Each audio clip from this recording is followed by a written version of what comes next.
Neymar বেরিয়ে যাও। পিএসজির সমর্থকরা কি এমন করলো যা নেইমার আর মেসির জন্য ফ্রান্সের দিনগুলোকে কঠিন স্মৃতি বানিয়েছিল?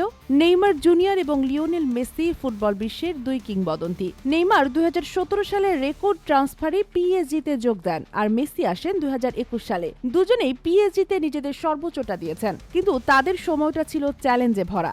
নেইমার সম্প্রতি বলেছেন, পিএসজিতে আমার প্রথম বছরটা দারুণ ছিল, কিন্তু শেষের দিকে সমর্থকদের আচরণ আমাকে কষ্ট দিয়েছে, এমনকি তারা তার বাড়ি পর্যন্ত বিক্ষোভ করতে গিয়েছিল। মেসি বলেন, ফ্রান্সের দিনগুলো আমার জন্য সবচেয়ে কঠিন সময় ছিল।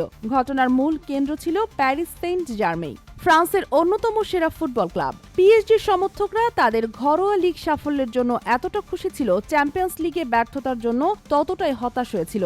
নেইমার 2017 থেকে 2023 পর্যন্ত পিএসজিতে খেলেছেন, আর মেসি সেখানে ছিলেন 2021 থেকে 2023 পর্যন্ত। এ সময় তারা ঘরোয়া লিগে শিরোপা জিতলেও সমর্থকদের চাপ সামলানোর জন্য কঠিন হয়ে পড়ে তাদের জন্য।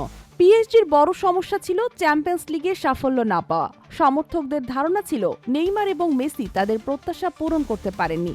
সেই হতাশা থেকেই বাড়ে বিক্ষোভ আর চাপ। নেইমার বলেছেন, ফরাসি সমর্থকদের আচরণ দুঃখজনক ছিল, তবে আমি তাদের কোনো বিদ্বেষ পোষণ করি না। অন্যদিকে মেসি ইন্টার মায়ামিতে গিয়ে ফুটবলকে আবার উপভোগ করছেন। তিনি তার নতুন ক্লাবকে শিরোপা জিততে সাহায্য করেছেন। নেইমার আর মেসির গল্প আমাদের শেখায়, জীবনের চ্যালেঞ্জগুলো কাটিয়ে এগিয়ে যাওয়াই আসল। পিএসজির কঠিন সময় এখন অতীত, কিন্তু তাদের স্মৃতিগুলো থেকে ফুটবল প্রেমীরা অনেক কিছু শিখতে পারে। Sheikh Masuma, Daily Our Bangladesh.